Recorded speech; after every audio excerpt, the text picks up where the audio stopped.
Over this last week, I'm starting to think that I might be more pregnant than my wife. Dad! Daddy! Oh my gosh, Dad, stop. You're embarrassing me. It's the My PTSD Journey Podcast! G'day, I'm Jaedin, and welcome to the My PTSD Journey Podcast, where, in this case, PTSD stands for Part-Time Stay-at-Home Dad.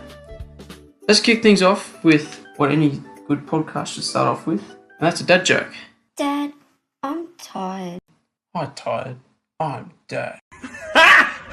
Got him! What's the leading cause of dry skin? Towels. Now, as this is the first episode of the My PTSD Journey Podcast, I thought I'd give a little explainer of how this came to be. So, like every person going through a midlife crisis, or in my case, a quarter-life crisis, I had an epiphany while I was changing my child's pooey nappy at the local cafe. I guess you could say it's kind of like a shower thought, except it's probably a little bit less pleasant. There's a lot of parenting podcasts aimed at women. What about the dads? The other dads who are also PTSDs or FTSDs, which stands for full-time stay-at-home dads. I've got 1 year of dad experience and 5 years of working in childcare, which in this case would obviously make me a professional. Clearly. So this podcast is for young dads, old dads, granddads, aspiring dads. Anyway, really, the more people, the better, I say. Let's move in to the first segment, which I have named Hi and Whine.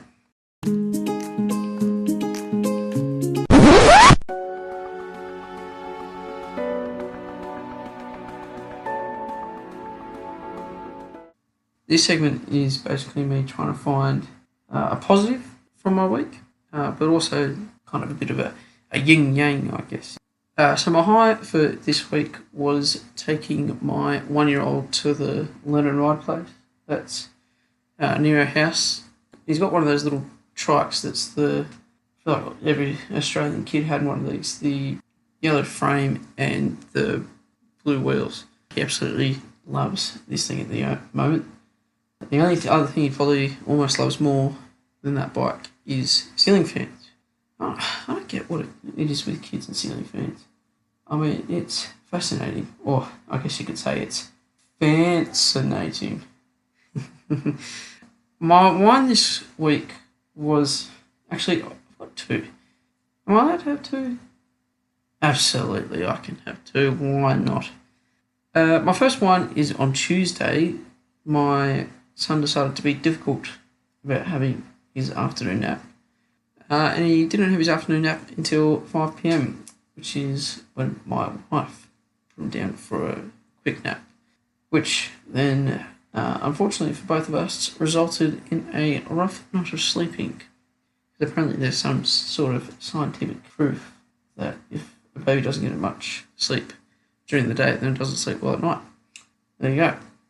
The second one I have is screaming. This drives me nuts. It really does. Like, there's probably some mums out there that would go, "Oh, he's communicating. It's beautiful." It's really not. It's so frustrating. Like, I'm so keen for him to start talking. Like, it's something to drive both of us mental. Like, it'd just be so nice when he can actually tell us what he wants instead of getting frustrated at us because we can't understand him. Alright, let's move in to Dad Diaries. This segment is basically just a story, a funny, sad, I don't know, just a story from the week, I guess. My wife is currently pregnant with our second child. She's about 23 weeks, I think, according to the app. Anyways, but over this last week, I'm starting to think that I might be more pregnant than my wife. I'm not getting bigger or having nausea, but I believe in this past week that I have had baby brain. other than just the usual times where I can't find the car keys, my glasses, the remote, or even things in the kitchen. On Tuesday, I went to the shop with the little fella to go get milk and bread, as you do. I took him with me so that I wouldn't be leaving him behind, as the joke goes. That was fine. We went in, got the things, I wrestled him back into his car seat, went straight home. Got home, went inside and continued on with our afternoon of fun. Trying to get him to have an afternoon sleep, which he didn't. Went to pick the wife up from work, spent some time with the wife and the child. Spent 20 minutes perfecting reheating leftovers, which that night was spag bol. In our house, our dining room is carpeted. Both my wife and I had baby brain when we were setting the table for dinner because neither of us had thought to put something down underneath the high chair. Towards the end of his meal, our child decided to push his bowl off the high chair as he ceremoniously does, tipping bolognese sauce all over the carpet. So I called a mate to borrow a spot cleaner, went over to their place, grabbed the spot cleaner, came back home, spent 20 minutes cleaning the carpet, and returned the spot cleaner. But as I was driving back from returning the spot cleaner, I had a realisation, a devastating realisation, a realisation that I may also be pregnant. I realised that I had forgotten to take the milk and the bread out of the car when I got back from the shops. Milk had been sitting in the car for about 3, 4, 5 hours, and as most people would know, you're not supposed to leave the milk out for that long. At least it hadn't started to smell, which now I'm thinking of it. How long do you reckon it takes for milk to start smelling after being left out of the fridge? At least it hadn't started to smell, which now I'm thinking of it. How long do you think it takes for milk to be left out of the fridge before it smells? But wasted 3 litres of milk and $4. It was literally tipping money down the drain, which in this economy hurts. Alright, on to dad wisdom. One does not simply go in against a Sicilian when death is on the line. I didn't think about having this segment fruits from the tree of dad wisdom, or even just the tree of dad wisdom. But I decided that they were too long and the wiggles could potentially sue me. But this segment is about something I learned this week, whether it was about being a dad or nothing to do about being a dad at all. So, something I learnt this week is, drum roll please, asbestos is a mineral that you can mine. I thought it was just chemically made like My Chemical Romance or shaving cream, but no, straight from the earth, not just in your roots. Alright, next up is Dad Hotline. This segment is a segment where you can send a question in and we might answer it on the podcast. So this week, the question comes from Jared. My wife doesn't like it when we're out or sitting at the table eating dinner and I give my child a knife to play with as a form of entertainment. It doesn't matter if it's a steak knife or a butter knife. She'll take it off him and disappointingly use my first name. What should I do? Well, first of all, great question, Jared, and thanks for sending it in. If this was me, I'd let my son play with the butter knife when my wife isn't around and implementing the below-the-shoulder rule.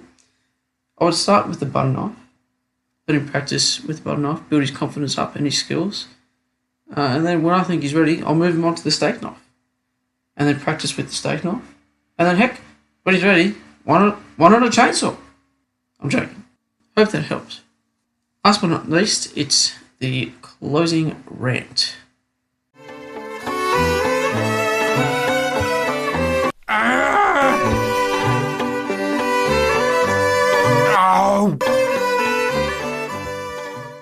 My rant today is about nappy changes. Why is it when I'm changing my son's nappy, it's like wrestling a croc? Even when I put the wiggles on to watch while he's getting his nappy changed, it's a struggle. As soon as the nappy comes off, he's reaching down to play with his you-know-what. Then he gets grumpy that I'm trying to keep his hands out of touching poo. Then he'll death roll whilst I'm trying to wipe him or put a new nappy on. I mean, come on. He's had how many nappy changes in the last 14 months? A lot. It's a lot of nappy changes.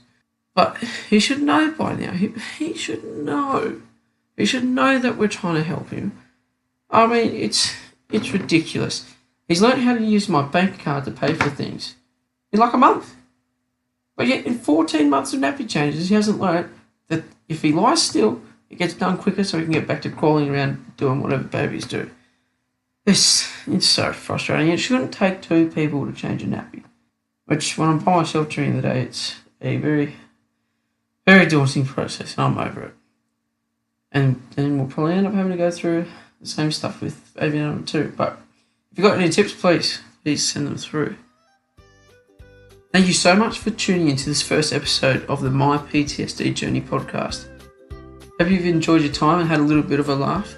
If you liked what you listened to, please leave a rating and review on the various platforms that you may listen on. I've also got an Instagram account. Give us a follow. You can also use it to send in a question for the minute answer on the podcast. Once again, thank you for tuning in to this episode. We hope to see you all next week. See ya!